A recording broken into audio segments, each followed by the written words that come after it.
नमस्कार मेरे प्यारे दोस्तों, आप सभी का स्वागत है मेरे YouTube चैनल रासा कोचिंग क्लासेज में। आपको पता होगा अपने कैटेगरी में अब तक 10 क्लासें हो चुकी हैं। आज अपनी 11वीं क्लास है। क्या चल रहे थे? अपने क्वेश्चंस चल रहे थे। अपने लगभग 15 क्वेश्चंस हो गए थे। अब अपना आगे के क्वेश्चन है वो करते हैं अपन। मैं आपको क्वेश्चन लिखा देता हूँ, आप लिख लेना, ठीक है। लिखिएगा क्वेश्चन नंबर 16। क्वेश्चन नंबर 16 लिखिएगा सभी स्टूडेंट ये क्वेश्चन अपनी नोटबुक में नोट कर लेना। देखो, फिर अपनी ये क्वेश्चन करेंगे। देखो, मैं साइड में हो जाता हूँ कुछ सेकंड के लिए, आप क्वेश्चन उतार लो। उतार लिया होगा शायद सभी ने क्वेश्चन। मिटा देता हूँ मैं क्वेश्चन को। अपन ये क्वेश्चन करते हैं। देखो कैसे होगा ये क्वेश्चन। एक एक लाइन का मतलब समझना। मैं आपको बहुत बार ये चीज बता चुका हूँ कि कैटेगरी में क्वेश्चन बहुत इजी होते हैं, बहुत ज्यादा इजी चैप्टर है कैटेगरी। यदि आपको क्वेश्चन की लैंग्वेज समझ आ जाती है तो देखो क्या कह रहा है। एक 90 सेंटीमीटर भारी, एक 90 सेंटीमीटर भारी एक समान रस्सी, एक 90 सेंटीमीटर भारी एक समान रस्सी, मतलब एक 90 सेंटीमीटर लंबी रस्सी है एक समान। आपको पता है कैटेनरी में जो जंजीर रस्सी होती है उसकी प्रति इकाई लंबाई भार एक समान होती है। तो इसका मतलब है एक समान रस्सी विभिन्न ऊंचाइयों की दो चिकनी खूंटियों, विभिन्न ऊंचाइयों की दो चिकनी खूंटियों से मतलब है, मान लो ये दो पेग्स, ये है वो दो पेग्स, मतलब दो चिकनी खूंटियां। एक की ऊंचाई ये रही, दूसरी की ऊंचाई ये रही, ठीक है। दोनों की विभिन्न ऊंचाइयां हैं, ऊंचाइयों पर लटकती हैं, ठीक है। ऊंचाइयों पर लटकती है, ठीक है। 90 सेंटीमीटर भारी एक समान रस्सी विभिन्न ऊंचाइयों की दो चिकनी खूंटियां ये रही पर लटकती है। अब देखो ये लटक रही है, इस पर ऊर्ध्वाधर लटकाने वाले भागों की लंबाई है 30 सेंटीमीटर और 33 सेंटीमीटर है। पहले तो अपन पहली लाइन क्लियर कर लेते हैं। दो चिकनी खूंटियों पर ये 90 सेंटीमीटर लंबी जो रस्सी है वो लटक रही है, ठीक है। ये देखो इस तरीके से लटक रही है,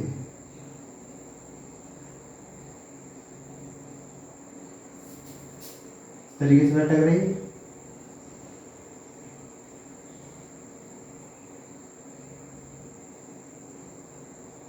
अपन ने जैसा कि वो इंपॉर्टेंट डिडक्शन किया था ना, उस टाइप से ये लटक रही है। देखो, ठीक है। ये क्या हो गई? एक्स एक्सिस हो गई। क्या हो गई? X axis. ये हो गई इसकी वाई एक्सिस। क्या हो गई? वाई एक्सिस, ठीक है। अब आगे चलते हैं। क्या कह रहा है? ऊर्ध्वाधर लटकाने वाले भागों की लंबाई है। जो ऊर्ध्वाधर लटकाने वाले भागों की लंबाई है, जो ऊर्ध्वाधर जो भाग लटक रहे हैं उनकी लंबाई अपन को क्या दी गई है? 30 सेंटीमीटर और 33 सेंटीमीटर। देखो ये ज्यादा ऊंचा भाग है तो इसको 33 सेंटीमीटर नाम दे देते हैं। क्या दे देते हैं? 33 सेंटीमीटर। और ये थोड़ा छोटा वाला भाग है तो इसको 30 सेंटीमीटर, 30 सेंटीमीटर। आगे बोल रहा है कि सिद्ध कीजिए कि कैटेनरी का शीर्ष क्या है? यहाँ पर शीर्ष कुल रस्सी को 4:5 के अनुपात में बांटता है। मतलब यहाँ से लेकर ये रस्सी 4 और यहाँ से लेकर ये रस्सी 5, मतलब 4:5 में बांटता है। तो खूंटियों के मध्य की दूरी ज्ञात करो। देखो अब मैं आपको समझा देता हूँ ये क्वेश्चन। और देखो क्या कहना चाह रहा है।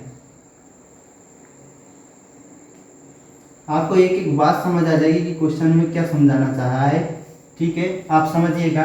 देखो इसको नाम दे दो A, इस पॉइंट को नाम दे दो B। क्या नाम दे दो? B। इस पॉइंट को नाम दे दो P, इसको नाम दे दो Q, और कौन सा पॉइंट रह गया? इसको नाम दे दो M, और इस पॉइंट को नाम दे दो N। आप देखो, आप ढंग से दोबारा से ये क्वेश्चन समझ लीजिएगा कि एक समान रस्सी है कितनी? 90 सेंटीमीटर लंबी, वो दो पेग्स A और B पर लटकी हुई है। ये देखो लटक रही है, ठीक है। तो जो ऊर्ध्वाधर लटकाने वाले भागों की जो लंबाइयां है वो क्या है? 30 सेंटीमीटर और 33 सेंटीमीटर, ठीक है। और क्या मान लिया अपन ने? ये हो गया अपना, ठीक है। अब क्या बोल रहा है कि सिद्ध कीजिए कि कैटेनरी का शीर्ष कुल रस्सी को 4:5 में विभाजित करता है। जो कैटेनरी का शीर्ष है वो कुल रस्सी को 4:5 में विभाजित करता है। मतलब CBP, मतलब CBP जो ये रस्सी की लेंथ है CBP और दूसरी रस्सी है CAQ। कौन सी रस्सी है? CAQ। इनका अनुपात क्या है? 4:5। ये अपन से पूछ रहा है। देखो मतलब जो ये वर्टेक्स है, वर्टेक्स ऑफ द कैटेनरी, मतलब जो C है, शीर्ष, जो पूरी रस्सी को किस अनुपात में बांट देता है? 4:5। मतलब जो CBP रस्सी की लंबाई है वो 30 सेंटीमीटर और CAQ रस्सी की लंबाई है वो कितनी है? 33 सेंटीमीटर। और आगे क्या पूछ रहा है? तथा खूंटियों के मध्य दूरी ज्ञात करो। जो खूंटी A से B के मध्य जो दूरी है वो अपन को ज्ञात करनी है। देखो मतलब दूरी से यहाँ पर मतलब क्षैतिज दूरी से। देखो ये क्या हो गया? AM। क्या हो गया? AM। ठीक है। और क्या हो गया? Plus BM। ये अपन से पूछ रहा है, नहीं BM नहीं BN, सॉरी BN।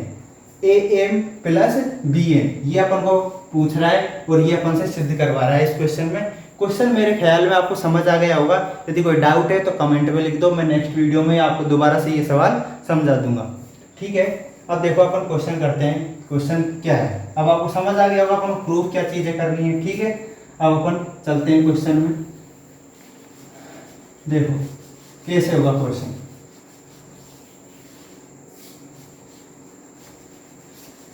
देखिएगा, देखो ए के कोऑर्डिनेट मान लो आप x1 y1 और b के कोऑर्डिनेट मान लो x2 y2। अब देखो यहां पर लिखिएगा गिवन आपको क्या दिया हुआ है? क्या दिया हुआ है आपको? सी PBCAQ।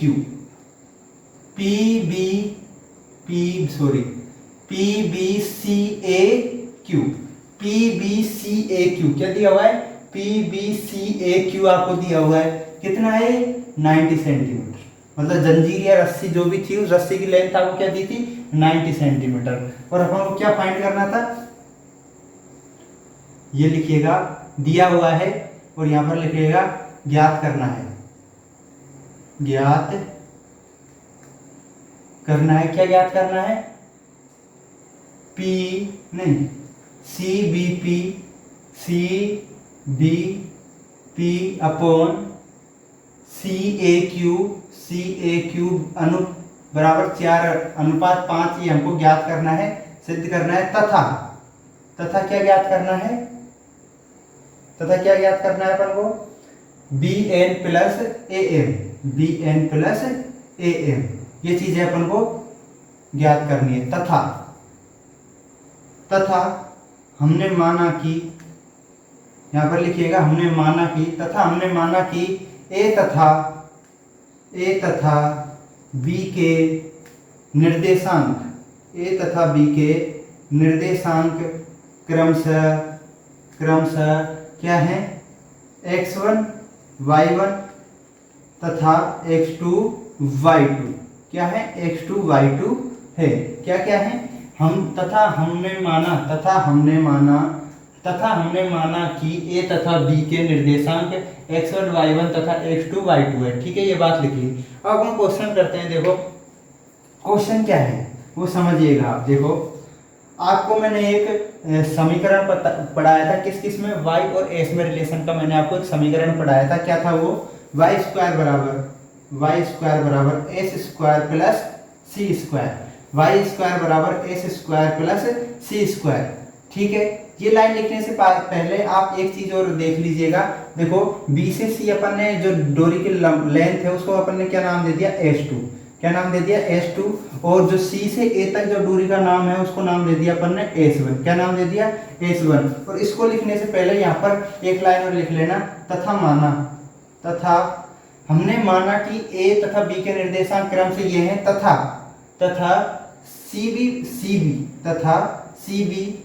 CB बराबर S2 व CA बराबर क्या हो गया? S1। ये लाइन लिख लेना। अब आगे समझिएगा। आगे देखो क्या है? देखो समीकरण, देख सूत्र y स्क्वायर बराबर s square plus c square से। किससे? सूत्र y स्क्वायर बराबर s square plus c square से। आपको मैंने रिलेशन पढ़ाया था, तब बताया था मैंने y और s में ये रिलेशन था। क्या था? y स्क्वायर बराबर s square plus s square. ठीक है। अब इसको हम किस पॉइंट के लिए निकालते हैं? देखो अब सबसे पहले अपन इसको निकालते हैं बी पॉइंट के लिए। किसके लिए? बी पॉइंट के लिए। 4 पॉइंट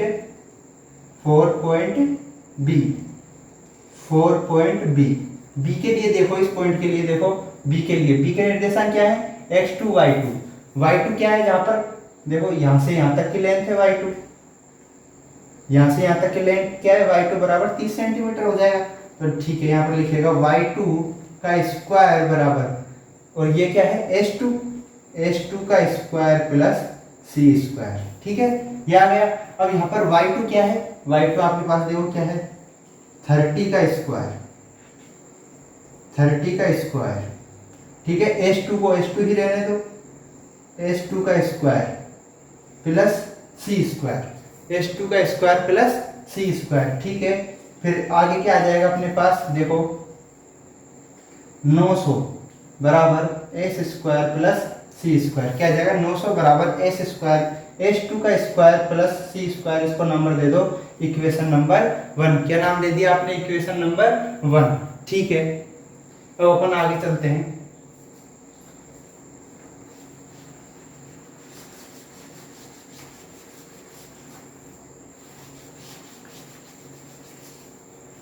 देखिएगा आगे देखिएगा क्या होता है। आगे ये होता है, देखो अब अपन इसको, जो ये सूत्र है इसका प्रयोग किसके लिए करते हैं? ए पॉइंट के लिए। अब लिखिएगा 4 पॉइंट ए के लिए यही सूत्र लगाया तो क्या हो गया? देखो यहाँ पर क्या है? y1। ठीक है, y1 का स्क्वायर बराबर s1 का स्क्वायर प्लस c स्क्वायर। क्या आ गया? ये आ गया y1 का स्क्वायर बराबर s1 का स्क्वायर प्लस c स्क्वायर। ठीक है, अब y1 का स्क्वायर क्या है? y1 क्या है यहाँ पर? 33 सेंटीमीटर। देखो यहाँ से यहाँ तक का डिस्टेंस क्या है? 33 सेंटीमीटर, और यही तो होता है y1। ठीक है, तो 33 का स्क्वायर और आगे क्या हो जाएगा? बराबर s1 का स्क्वायर, s1 का रहेगा, c का ये रहेगा। ठीक है, आगे देखो ये क्या हो जाएगा? 33 स्क्वायर कितने में चेंज हो जाएगा? ठीक है, किस में चेंज हो जाएगा? 1089 बराबर देखो क्या आ जाएगा? s1 का स्क्वायर प्लस c का स्क्वायर। इसको नाम दे दो समीकरण नंबर 2। समीकरण नंबर 2 आपने इसको नाम दे दिया। अब देखो अपन चलते हैं। अब देखो समीकरण 2 में से 1 को माइनस करने पर, समीकरण 2 में से 1 को घटाने पर, समीकरण 2 में से 1 को घटा दो। आप देखो 2 क्या है? 1089 और ये 900। इधर का पक्ष इधर से घट जाएगा, उधर का पक्ष उधर से घट जाएगा, ये बात आप जानते हो। तो 1089 माइनस 900 बराबर देखो c स्क्वायर आपस में कट ही जाएंगे, तो अपन डायरेक्ट ही लिख लेते हैं। देखो यहाँ पर क्या बच जाएगा? s1 का स्क्वायर। क्या बच जाएगा? s1 का स्क्वायर। ठीक है, और माइनस s2 का स्क्वायर। क्या आ गया? s1 का स्क्वायर माइनस s2 का स्क्वायर। ठीक है, अब इधर से क्या आ जाएगा? देखो इधर से क्या आ जाएगा? 189 बराबर s1 का स्क्वायर माइनस s2 का स्क्वायर। ठीक है, इसको आप समीकरण नंबर 3 नाम दे दो। क्या नाम दे दो? समीकरण नंबर 3 नाम दे दो। ये आपके पास आ गया। अब देखो आपको मैं एक चीज और बताता हूँ। देखो अब अपन s1 माइनस s2 का स्क्वायर अपने पास आ गया। अब इसको मत दो समीकरण नंबर 3, आप थोड़ा सा हल और कर लेते हैं इसको। 189 बराबर देखो क्या हो जाएगा? s1 minus s2, a plus b के होल स्क्वायर से फूट जाएगा। ये देखो s1 प्लस s2, इसको नाम दे दो अब समीकरण नंबर 3। क्या नाम दे दिया? समीकरण नंबर 3 इसको दे दिया 189 बराबर s1 माइनस s2 कोष्टक पे ये देखो s1 प्लस s2। ठीक है, अब अपन देखो क्या करते हैं। चूंकि आपको मैंने अभी बताया था, चूंकि PBC AQ, चूंकि PBC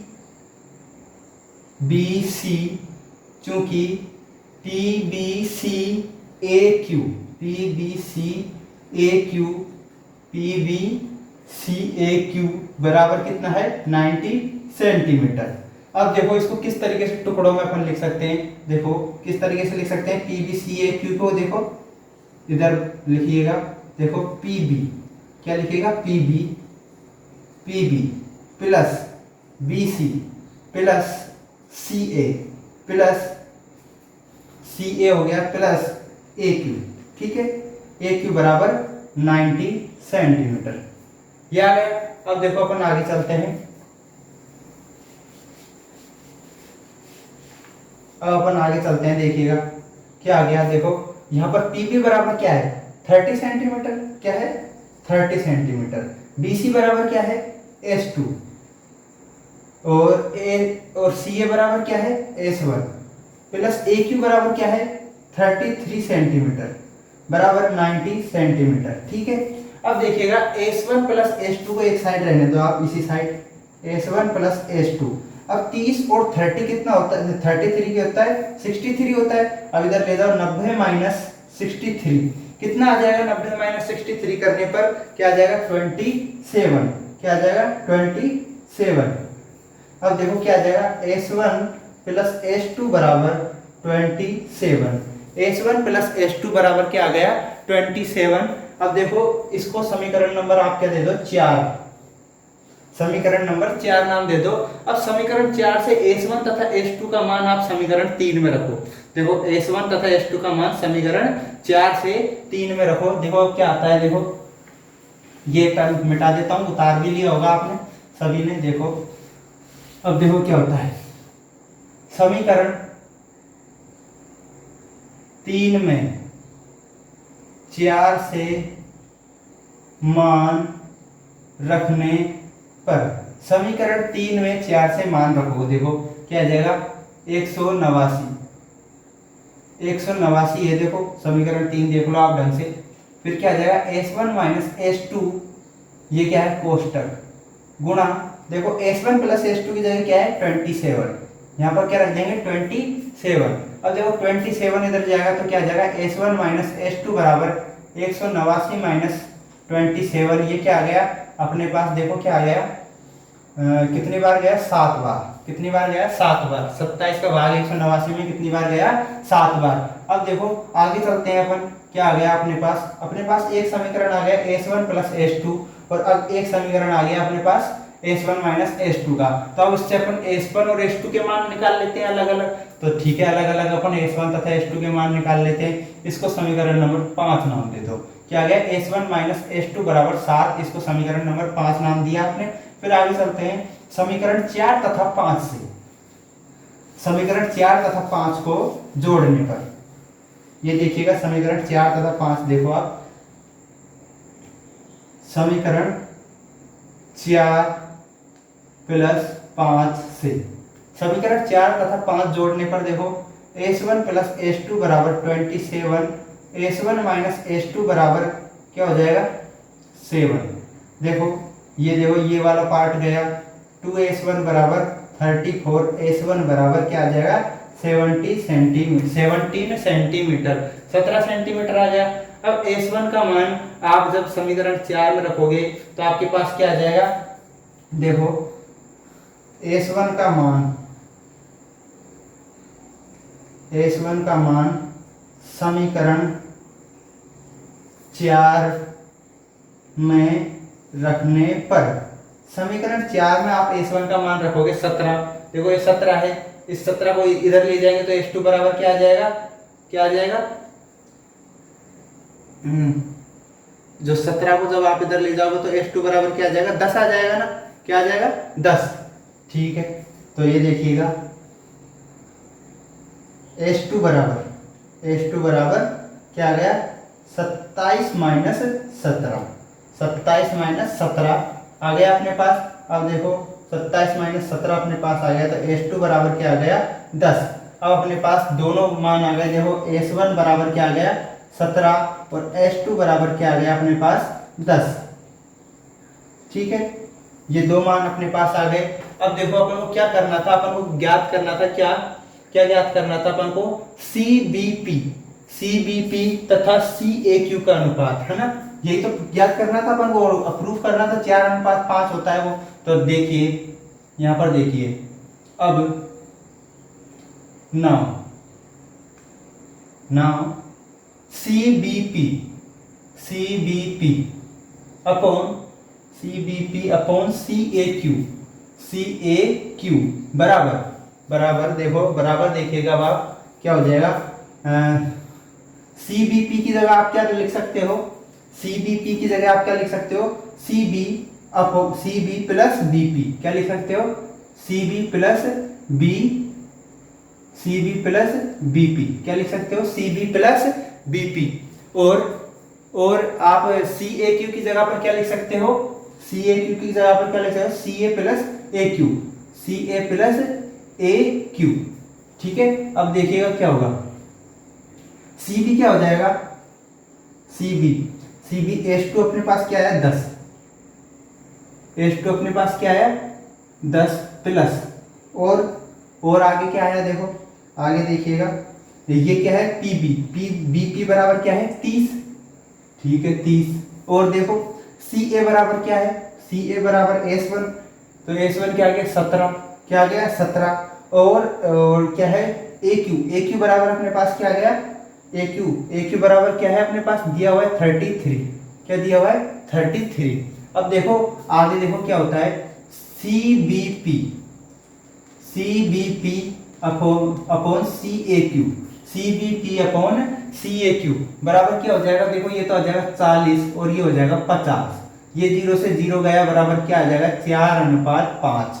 देखो हो गई ना वो वाली बात, सिर्फ देखो सी से इधर का पार्ट सी बी पी और सी ए क्यू का अनुपात क्या आ गया अपने पास 4:5। अपने पास अब नेक्स्ट क्वेश्चन था क्या था, सी बी प्लस अपन को क्या सिद्ध करना था, सी बी प्लस नहीं sorry A M plus B N, A M plus B N सिद्ध करना था, मतलब ए से जो बी की दूरी है वो अपन को फाइंड कर रही थी, वो अपन कैसे निकालते हैं देखो। अब अपन क्वेश्चन करते हैं वापस से, देखो कैसे अपन को वो चीज निकालनी थी। ये चीज आपको समझ आ गई होगी, अगर नहीं आई है तो कमेंट बॉक्स में लिख देना, मैं नेक्स्ट क्लास में आपको वापस से ये चीज समझा दूंगा, टेंशन बिल्कुल ना लें, बस आप पढ़ाई रेगुलर रखिए, आपके नंबर बिल्कुल पूरे में से पूरे, वो बोलते हैं ना जैसे कि राजस्थान यूनिवर्सिटी में 40 नंबर का पेपर लगता है, 40 नंबर के 3 मैथ के पेपर लगते हैं 120 में से 120 नंबर आएंगे अगर आप इधर पढ़ते हो और रेगुलर पढ़ाई रखते हो। जो क्वेश्चन आपको क्लासरूम में कराए जाएंगे उससे बाहर कुछ नहीं आएगा।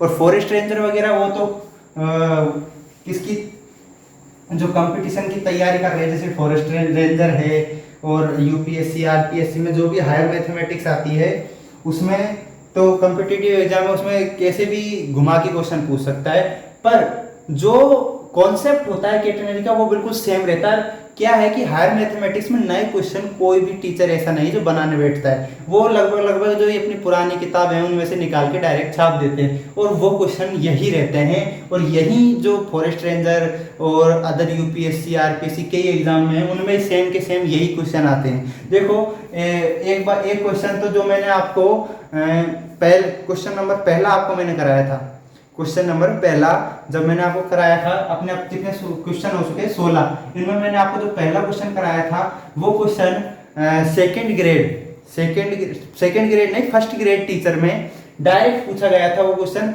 सॉल्यूशन नहीं था, डायरेक्ट पूछा गया था। और वो क्वेश्चन क्या था, जो किसी पॉइंट पर कैटेनरी के किसी पॉइंट पर जो वक्रता त्रिज्या है वो इस पॉइंट पर डाले गए, मतलब नियता से डाले गए लंब के बराबर होती है। डायरेक्ट पूछा गया था कि कर्व जो वक्रता त्रिज्या किसी पॉइंट पर वो किसके बराबर होती है। ये फर्स्ट ग्रेड में पूछा गया क्वेश्चन था। देखो मतलब क्वेश्चन है जो अपने ये किताब है इनसे डायरेक्ट पूछे जाते हैं, इसलिए बस फर्क ये हो जाता है कि डेस्क्रिप्टिव एग्जाम जो बीएससी बीटेक के पढ़ रहे हैं उनको तो क्या है कि पूरा डिस्क्रिप्शन लिखना पड़ता है और उनके बस ऑप्शन में वो क्वेश्चन आ जाते हैं, ऑब्जेक्टिव टाइप में वो क्वेश्चन आ जाते हैं। इस बस फर्क इतना ही होता है, नहीं तो जो हायर मैथमेटिक्स है वो कंपटीशन वालों और जो अपने बीएससी बीटेक करने वालों के लिए सेम है। ठीक है, अब अपन क्वेश्चन क्या कर रहे थे, देखो क्वेश्चन क्या था अपना, क्या था अपन को क्या करना था, B N plus A M prove करना था। अब देखो अपन इस समीकरण में वाई स्क्वायर बराबर सी स्क्वायर प्लस एस स्क्वायर से, वाई स्क्वायर बराबर एस स्क्वायर, वाई स्क्वायर बराबर एस स्क्वायर प्लस सी स्क्वायर से। अब देखिएगा 4.a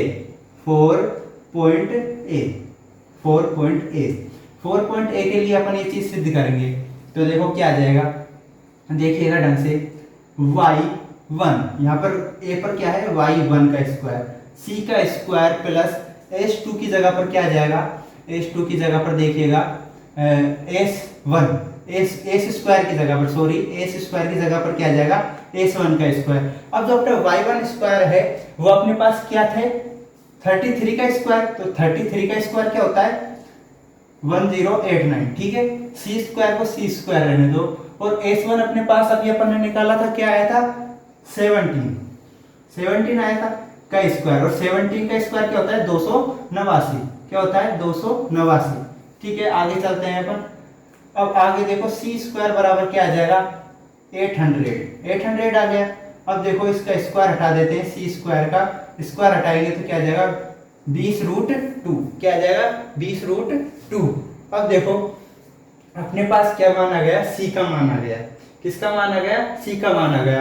अब मैंने आपको कैटेनरी का नेक्स्ट समीकरण बताया था, कैटेनरी का नेक्स्ट समीकरण क्या होता है y बराबर सी कोस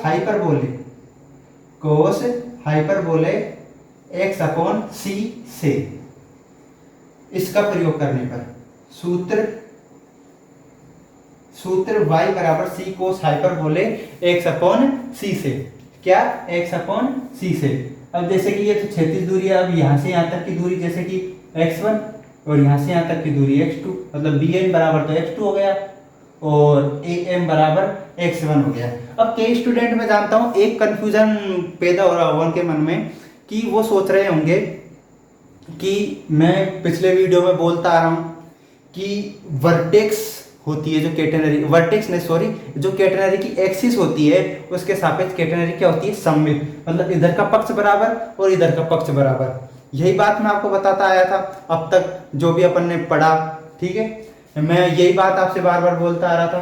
तो अब के स्टूडेंट ये सोच रहे होंगे कि ये जा रही है इसकी एक्सिस और ये x1 और x2 बराबर क्यों नहीं है, क्योंकि एक्सिस हो गई ना, इधर का भाग बराबर कैटेनरी का होना चाहिए और इधर का भाग बराबर होना चाहिए कैटेनरी की, बिल्कुल होना चाहिए। मैं भी यही कहता हूं कि बिल्कुल होना चाहिए। एक्सिस के सापेक्ष जो कैटेनरी है वो दोनों हिस्सों में बराबर बढ़ जाती है, क्या बढ़ जाती है दोनों हिस्सों में बराबर, और इधर का पार्ट बराबर होता है चाहे वो रस्सी की लंबाई हो और चाहे वो क्षैतिज दूरी हो पॉइंट के बीच में, यहाँ से यहाँ तक और यहाँ से यहाँ तक की दूरी पर बिल्कुल होती है, पर यहाँ पर नहीं है। वो क्यों नहीं है, देखो कि ये पूरी कैटेनरी नहीं बन रही। कैटेनरी कब जाके बनेगी, देखो जब ये वाला पॉइंट इसके सममिति में इस जगह पर आएगा और जो ये वाली दूरी होगी और ये वाली दूरी बराबर होती है। कौन सी वाली दूरी, ये वाली दूरी और ये वाली दूरी। ये कैटेनरी कितनी है, अधूरी कैटेनरी है ये तो। और वो कैटेनरी कब बनती है, जब ए और बी समान स्तर की ऊंचाई पर होते हैं। यहाँ पर बी तो थोड़ा नीचे है और जो ऊंचाई होगी वो भी थोड़ी घट जाएगी, तो ये तो शायद थोड़ा कम आएगा, ये मान थोड़ा ज्यादा आएगा।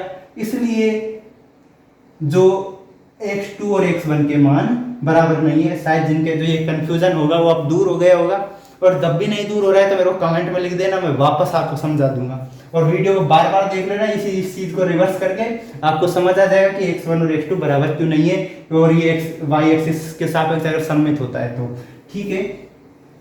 सममित तो होता ही, ये तो नियम है कैटेनरी का, पर यहाँ पर सममित नहीं है। वो उसका कारण ये है कि पूरी कैटेनरी नहीं बनेगी, पूरी कैटेनरी तो यहाँ पर बनेगी और तब जाके ये और ये पार्ट बराबर होगा, ठीक है।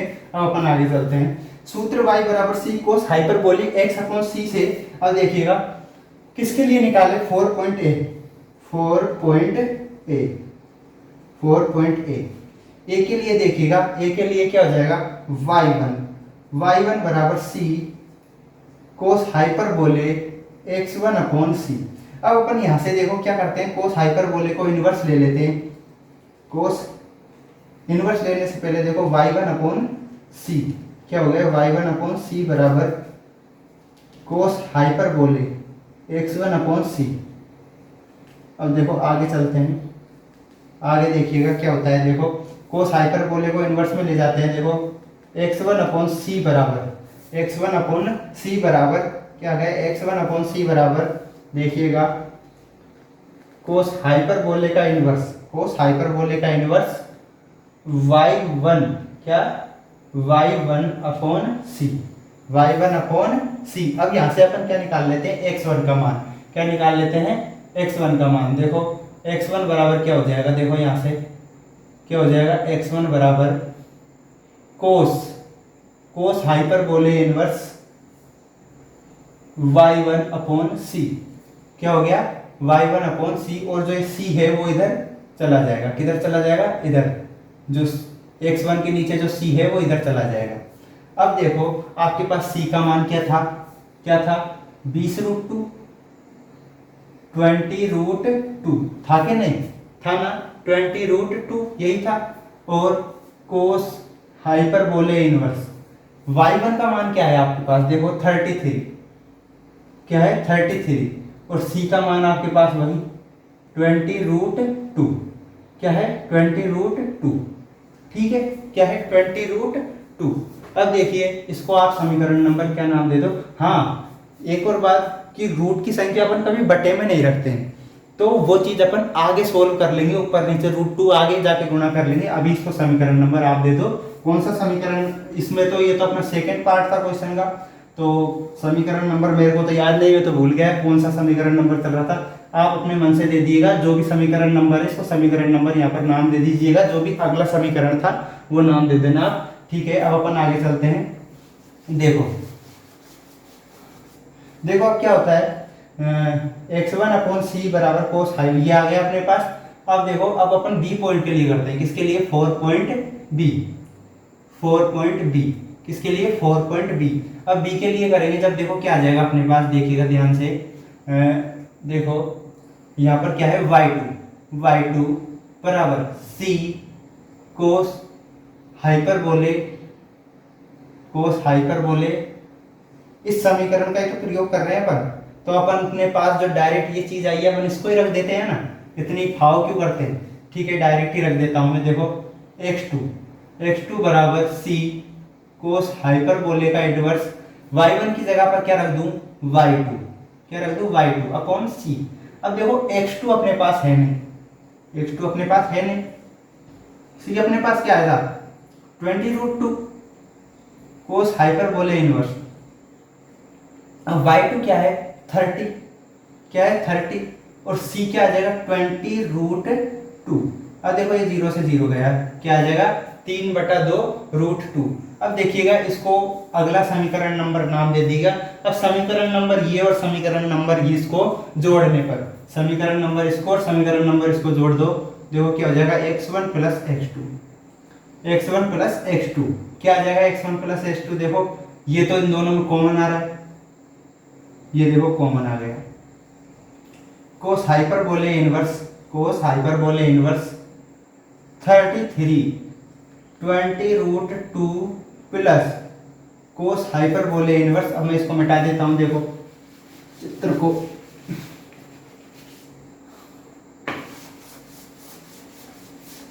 देखिएगा कोस हाइपरबोले इनवर्स, देखो ये क्या हो जाएगा? 3/2√2। अब देखो इसको और ज्यादा हल कर लेते हैं आगे। देखो क्या हो जाएगा? 20√2 आगे देखो क्या हो जाएगा? 20√2 कोस हाइपरबोले इनवर्स। देखो ऊपर नीचे √2 को गुणा करो आप, ऊपर नीचे √2 को गुणा करोगे तो इधर क्या आ जाएगा? 33√2। क्या आ जाएगा? 33√2। नीचे √2 गुणा हो जाएगा जब क्या आ जाएगा? 40। क्या आ जाएगा? 40 प्लस कोस हाइपरबोले इनवर्स, और ऊपर देखो √2 होएगा गुणा 3√2 अपॉन, और √2 2, और ये आ जाएगा 4। ये अपने पास क्या आ जाएगा? x1 plus x2। और x1 प्लस x2 क्या है?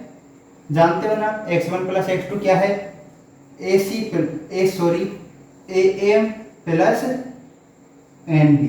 यही तो है। x1 x2 किसके बराबर है? x1 plus x2।